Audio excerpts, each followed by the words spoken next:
Hey everyone, I'm working to hit 1,000 subscribers and I need your help to get there. If you enjoy this content, please hit that subscribe button right now. Oh man, oh man, oh man, you guys are not going to believe what just went down in Cleveland today. We've got absolute chaos, we've got devastation, and we've got one of the most shocking performances we've seen from a highly touted quarterback in recent memory. Before I dive into this absolute disaster of a game, let me just say that what we witnessed today was not just a loss. It was a complete and total meltdown that has the entire football world buzzing right now. Shedeur Sanders, the son of NFL legend and Colorado coaching sensation Deion Sanders, just experienced what might be the worst game of his professional career. And trust me when I tell you, the fallout from this performance is going to be talked about for weeks, maybe even months to come. Picture this scene. It's a cold, brutal day in Cleveland, Ohio. The wind is howling through the stadium like a freight train. The temperature is dropping faster than the Browns' playoff hopes, and Shedeur Sanders is standing on the sideline looking like he just got hit by a semi-truck. The final score? A devastating loss to a Bears team that absolutely, positively, completely dismantled everything the Browns tried to do on offense. We're talking about a performance so bad, so utterly catastrophic, that even the most die-hard Shedeur supporters are scratching their heads, wondering what in the world just happened out there on that football field. Let's get right into the numbers because they tell a story that's honestly hard to believe. Shedeur Sanders went 18 for 35, which if you're doing the math at home is barely over 50% completion rate. That's rough enough on its own, but wait, it gets worse. He threw for just 177 yards, which in today's pass-happy NFL is basically nothing. 0 touchdowns. Read that again. 0 touchdowns. But here's where it gets absolutely brutal. 3 interceptions. 3. That's not a typo. That's not a mistake. That's the cold, hard reality of what went down in Cleveland today. 3 picks thrown by a quarterback who just 1 week ago was being praised for throwing 4 touchdown passes and looking like the future of the franchise. Now let's contrast that with what we saw from the opposing quarterback, Caleb Williams of the Chicago Bears. Williams went 17 for 28, threw for 242 yards and 2 touchdowns. He was the better quarterback today. There's absolutely no debate about it. He outplayed SHADOR in every conceivable way, and honestly, it wasn't even close. The Bears' defense came to play. They had a game plan specifically designed to make SHADOR uncomfortable, and boy did they execute that plan to perfection. They were getting pressure, they were reading his eyes, they were jumping routes, and they made his life absolutely miserable from the opening kickoff to the final whistle. But here's where this story gets really interesting, and where we need to dig a little deeper beyond just the raw statistics. Was this complete disaster entirely SHADOR's fault, or were there other factors at play that contributed to this absolute train wreck of a performance? The answer, as is usually the case in football, is complicated and multifaceted. Yes, Shedeur made mistakes. Yes, he threw 3 interceptions. Yes, his decision-making was questionable at times. But if you actually watch the film, if you actually break down what was happening on the field, you start to see a bigger picture that explains why everything went so horribly wrong. Let's talk about the offensive line, because this is absolutely crucial to understanding what happened today. The Browns' offensive line was getting absolutely demolished by the Bears' front 7. We're talking about complete and total breakdowns in pass protection, missed assignments, guys getting beat off the snap, and Shedeur having virtually no time to go through his progressions and make good decisions. Emmanuel Acho, the former NFL linebacker turned analyst, broke down several plays on social media that showed just how bad the protection was. On one particular play that went viral, you can see Shedeur standing in the pocket, pressure coming from multiple directions, and him having to make an incredible athletic move just to avoid a sack and somehow complete a pass downfield. That's not normal. That's not how an NFL offense is supposed to function. Acho posted another clip that was even more damning, showing the Browns' offensive line literally hanging Shedeur out to dry. These weren't situations where Shedeur was holding the ball too long or making poor reads. These were plays where the protection was breaking down immediately, where guys were getting beat one-on-one, where the scheme wasn't matching up with what the defense was showing. And when your quarterback is constantly under duress, constantly feeling pressure, constantly having to make plays with defenders in his face, bad things are going to happen. Interceptions are going to occur. Sacks are going to pile up. The offense is going to sputter and stall. But it wasn't just the offensive line that failed Shedeur today. Let's talk about Jerry Jeudy for a moment, because his performance was absolutely unacceptable. Jeudy, who's supposed to be one of the Browns' top receiving weapons, was directly responsible for at least one of those 3 interceptions. The ball hit him right in the hands, a catchable pass that should have been a completion, and he let it bounce off his hands right into the waiting arms of a Bears defender. That's not on Shedeur. That's not a bad throw. That's a wide receiver failing to do his job and making his quarterback look bad in the process. When your supposed playmakers are dropping passes and turning them into turnovers, it's almost impossible to have success as a quarterback. And then there's the weather factor, which cannot be ignored when discussing today's game. Anyone who's ever played football or even thrown a football around in cold, windy conditions knows how difficult it is to control the ball. The wind in Cleveland today was absolutely brutal, affecting the trajectory of passes, making it harder to grip the ball, and generally making life miserable for anyone trying to throw with accuracy. Now, does that excuse 3 interceptions? No, of course not. But it provides context. It helps explain why some of those throws sailed on Shedeur, why some of his timing was off, and get his why first the work on entire the passing field in game over looked a out of year. sync. Getting him back The to game plan itself playing seemed football, flawed practicing from the football, start. which he hasn't done The in Browns over fell a year. behind So 14 to nothing it's almost good next step for him. which completely Watson took originally away their tore his ability to Achilles in establish October of any last kind season, balanced a offensive non-contact. attack. When you're down 2 touchdowns early, you're forced to throw the ball more than you want to. You're forced to take risks. You're forced to try and make plays that might not be there. The Bears' defense knew this. They could pin their ears back and rush the passer. They could play more aggressive in coverage, and they could take chances knowing that the Browns were going to have to throw to get back in the game. Now, after this absolute disaster of a performance, Shedeur had to face the media. And let me tell you, watching his press conference was fascinating for so many reasons. Here's a young quarterback, just 4 starts into his NFL career, coming off what might be the worst performance of his life, and he had to stand up there and answer questions about it. Some guys would make excuses, some guys would point fingers, some guys would throw teammates under the bus. But Shedeur, he handled it with a maturity and composure that honestly impressed a lot of people. When asked about the interception that bounced off Jerry Jeudy's hands, Shedeur could have easily blamed his receiver. He could have said something like, "Hey, that ball was right on target. My guy needs to catch that." But instead, he took the high road. He said he's not one to kick someone when they're down, that Jeudy knows it was a big play, and that he's sure Jeudy is being hard on himself already. That's leadership injury in the right Week there. 7 matchup against the Bengals. After having surgery that fall, he re-injured it and had a second surgery on it in January. Despite co-owner Jimmy Haslam openly admitting the trade for him was a, quote, swing and a miss, Watson has spent the summer and the season on the reserve list, rehabbing at the facility. No excuses, no trying to explain away the mistakes, just a straightforward acknowledgement that he needs to be better. That level of accountability is rare, especially for a young player who could easily lean on all the other factors that contributed to the loss.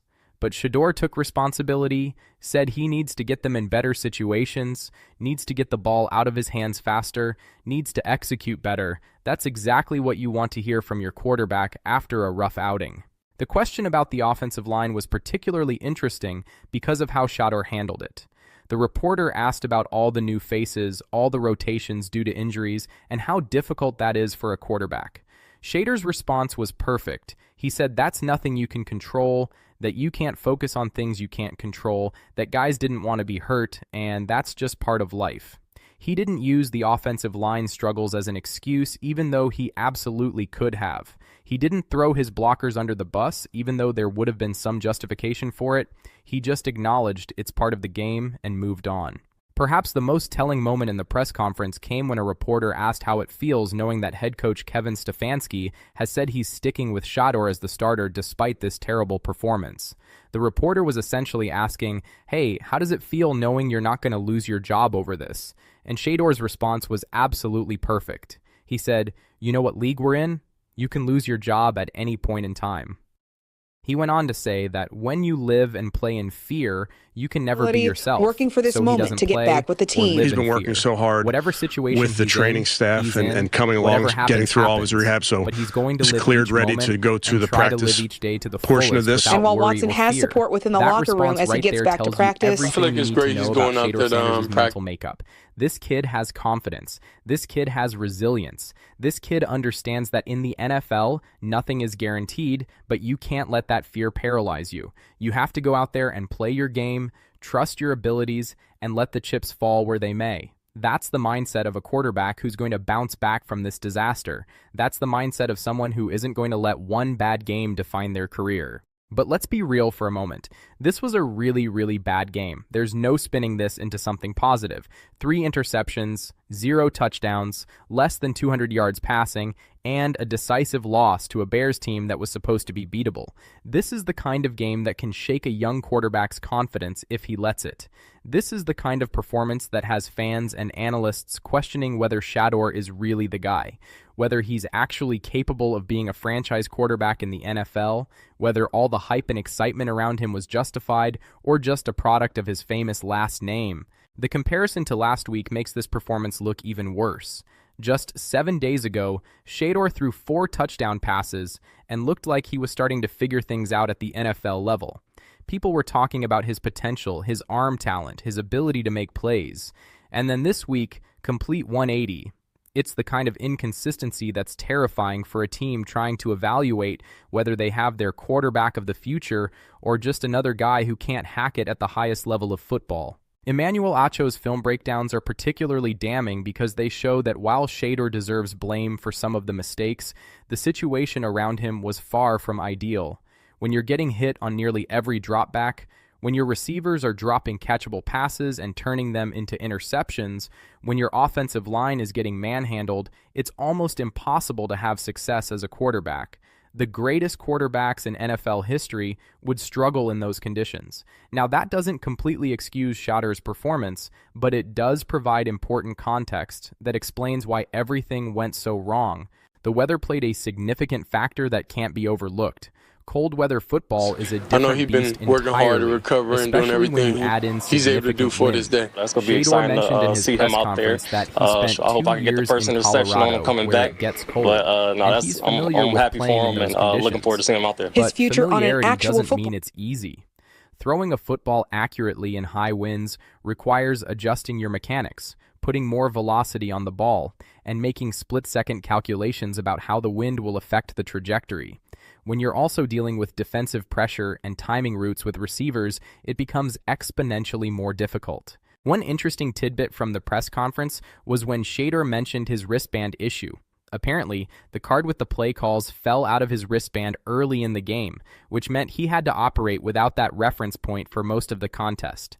Now, professional quarterbacks should be able to remember plays and operate without a wristband. But it's another small factor that contributed to the overall dysfunction of the Browns' offense today. When you combine a wristband malfunction with offensive line issues, receiver drops, weather conditions, and a defense that had a great game plan, you get the perfect storm of everything going wrong. The running game for the Browns was virtually non-existent, which put even more pressure on Shedeur to make plays through the air. When a reporter asked about the running game struggles, Shedeur honestly admitted he wasn't sure what the biggest issue was. He said overall he just needs to get them out of bad situations to open up the run game. That's another example of him taking responsibility rather than deflecting blame. A lesser player might have said, well, the offensive line couldn't block, or we got behind too early to establish the run. But Shedeur kept bringing it back to what he can control and what he needs to do better. Let's talk about the bigger picture here, because this game exists in a larger context of Shedeur's NFL journey. This is only his 4th start at the professional level. 4 games. That's nothing in the grand scheme of things. Tom Brady threw 4 interceptions in a playoff game once. Peyton Manning had a rookie season where he threw 28 interceptions. Brett Favre threw interceptions like they were going out of style throughout his Hall of Fame career. The point is, even the greatest quarterbacks have bad games, have rough stretches, have moments where nothing seems to go right.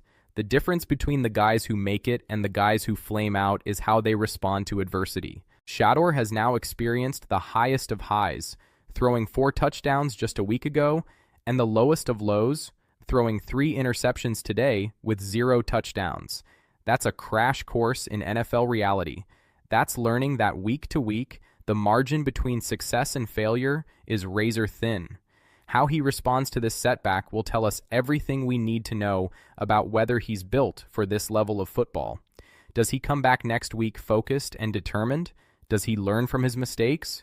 Does he show improvement? Or does this game break his confidence and send him into a downward spiral? The coaching staff has publicly committed to him, which is huge.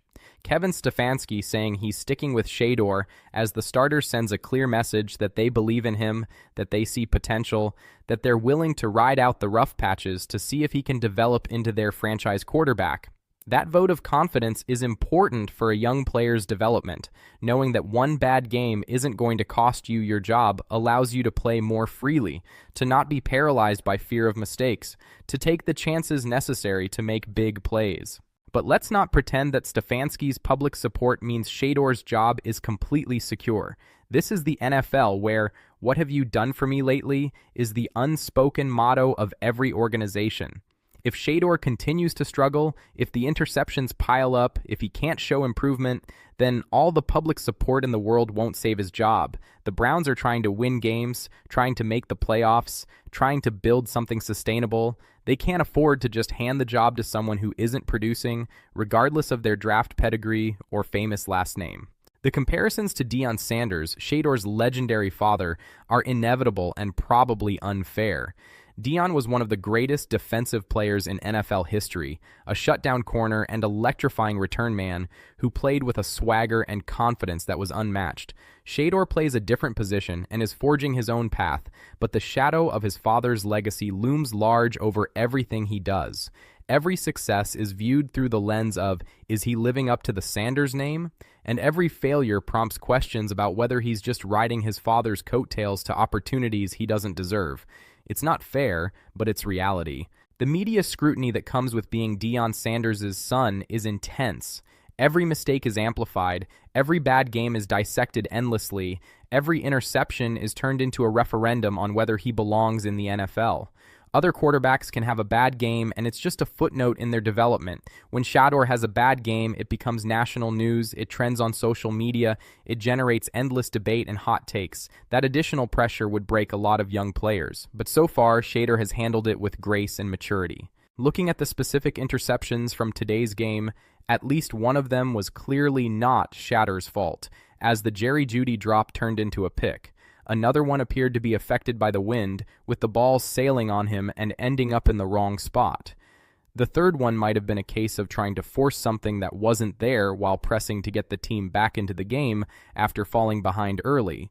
None of this excuses the turnovers, but it does provide context that makes the performance slightly less damning than the raw numbers suggest. The Bears' defensive game plan was clearly designed to confuse Shedeur and make him uncomfortable. They showed him different looks, they disguised their coverages, they brought pressure from unexpected angles, and they did everything possible to speed up his internal clock and force him into bad decisions. Shedeur acknowledged in his press conference that they had a great defensive scheme and that he enjoyed the challenge because it will help him learn and grow.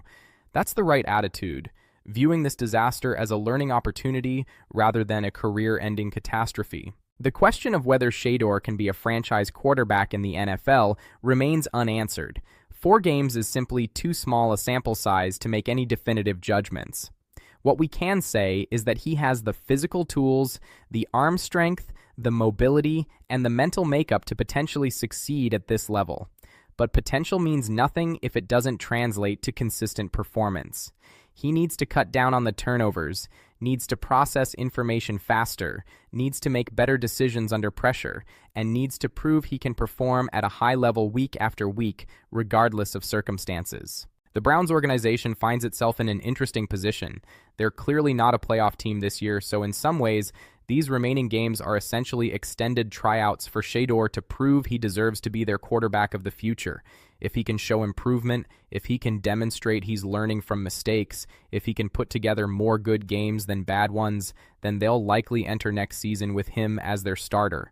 But if the inconsistency continues, if the turnovers pile up, if he can't show he's capable of protecting the football, then they might need to start exploring other options. The comparison to Caleb Williams today is particularly interesting because Williams was also a highly touted college quarterback who entered the NFL with massive expectations.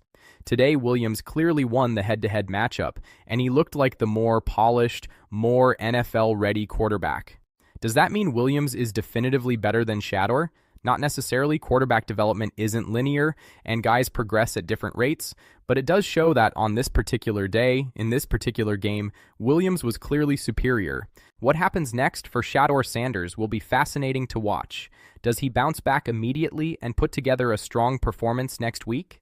Does this game knock his confidence and lead to a prolonged slump? Does he make adjustments to his game to avoid the same mistakes? The Browns have 7 games left in their season, which gives Shedeur 7 more opportunities to show what he's capable of and whether he deserves to be their quarterback in 2025 and beyond. Every single one of those games matters, every performance will be scrutinized, and every decision he makes will be analyzed endlessly. The silver lining in all of this, if there is one, is that Shedeur is getting invaluable experience. He's learning what it takes to succeed in the NFL, he's seeing different defensive looks, he's experiencing the ups and downs of professional football, and he's developing the mental toughness necessary to bounce back from adversity. These lessons, as painful as they are in the moment, will serve him well throughout his career if he can apply them and grow from them. In conclusion, today was an absolute disaster for Shedeur Sanders and the Cleveland Browns. 3 interceptions, 0 touchdowns, a decisive loss to a Bears team that executed their game plan to perfection, and a performance that has raised serious questions about Shedeur's future as an NFL quarterback. But it's not time to give up on him yet. It's not time to declare him a bust or say he doesn't belong at this level. It's time to see how he responds, how he learns, and whether he can bounce back from this low point.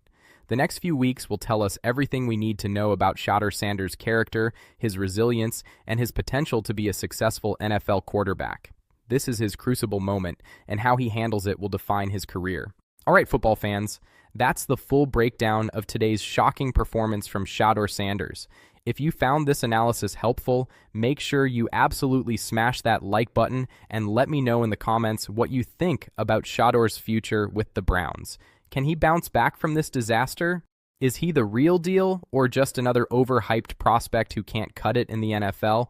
I want to hear your takes, your predictions, and your thoughts on how he handled himself in that press conference.